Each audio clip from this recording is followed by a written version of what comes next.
I wanted to talk a little bit about hair.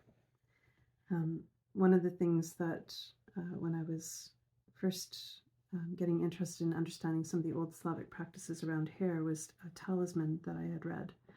So um, I think I've mentioned this on a previous video. I'll repeat it here. One of the ways to help keep your loved ones safe is to take some of your hair and sew it into a seam, preferably the seam or hem of something that your loved one is going to wear close to their skin. So you're not going to put it into an outer garment. You would put it on in a shirt or something that, pants or skirt, something that they're wearing right close to their skin. And that way your prayers and your energy are in direct contact with them. And anything that you've embroidered onto the shirt or any of the sewing that you've done that have prayer are just amplified by having your hair present in it. Usually it would be gifted to like a child or an infant to have mother's protection or father's protection, whoever's sewing. It can also be given to a loved one, if they're going away from home for a length of time and you just want to maintain the connectivity. Or maybe they're going out to do something that's risky, dangerous, and again, you want them to feel protected. There's another talisman that you can make with hair where you use a thistle or a teasel head, the head of a thistle or a teasel. Teasel's most commonly used in the old practices. And so you take some of your hair and you bind it around the thistle with prayers for your protection and also your health and well-being. And then you coat that with beeswax. So coat beeswax over the thistle head that has your hair wrapped. And then from there, create a little satchel. You can make like a little hand-sewn bag. Or if you don't want to get fancy and make it into a bag, then you can simply wrap it with fabric and then bind around it. And that is done to sort of contain the energies of the talisman and also protect the talisman from other people's curious gaze or sometimes not so helpful gaze. And then you can wear it. Usually when we're wearing those kinds of talismans, they would be worn under your clothing so that, again, they're not going to be drawing the gaze of others. When we do binding, weaving, sewing, we're working with is this idea of binding the prayers or the wishes into, or intentions into whatever you're creating. So likewise, when you wear your hair back, so in the old Slavic practice, there are different ways of wearing the hair. Generally speaking, the hair is usually plaited or braided. So, a braid. Excuse me. Young people would wear their hair braided in one single braid down the back. And then when you step into committed relationship, then you're wearing your hair mostly up.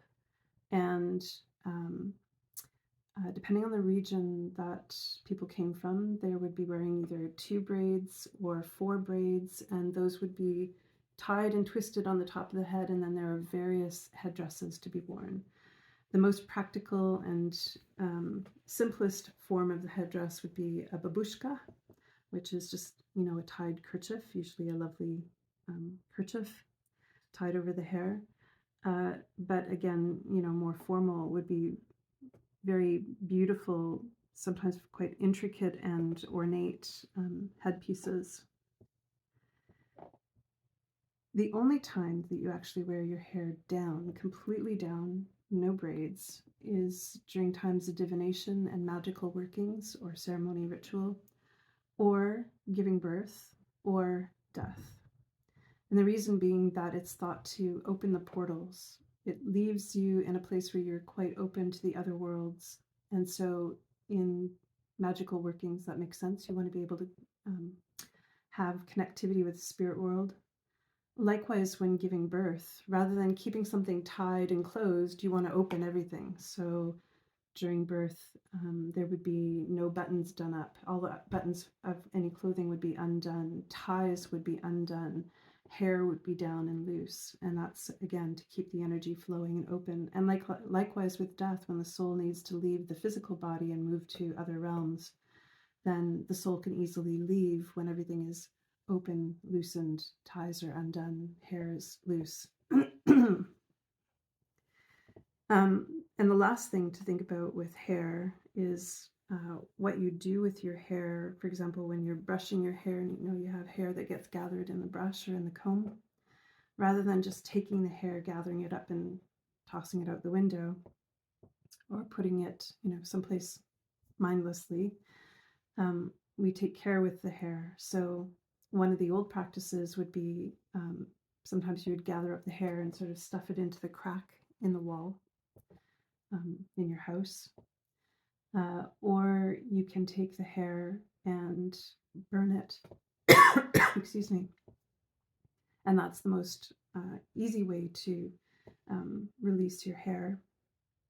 Or you can bury it, but if you bury it, you really have to be careful and not put it where people's feet will walk.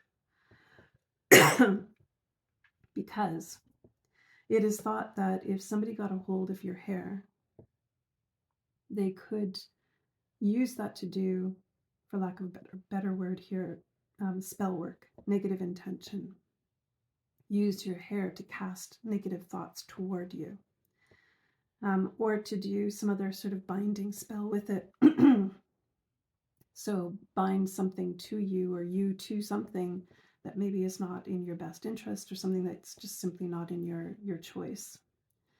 Likewise, if birds get a hold of your hair, they could carry it to someone, or they could place it someplace that just will expose you, energetically speaking, to things that may not be in your best interest. Similarly, if your hair is buried in the ground, but it's someplace where people are going to trample over, any kind of negativity that they're shedding as they walk will be going into the ground and into your hair, which then energetically comes back to you. Also, the compression was thought to lead to headaches. So disposing of the hair is really important. Even in the death rites, if somebody's body is being prepared and maybe their hair and nails are being trimmed, you don't just toss those away. You put them back in the coffin with the individual so that they're buried with all of their body.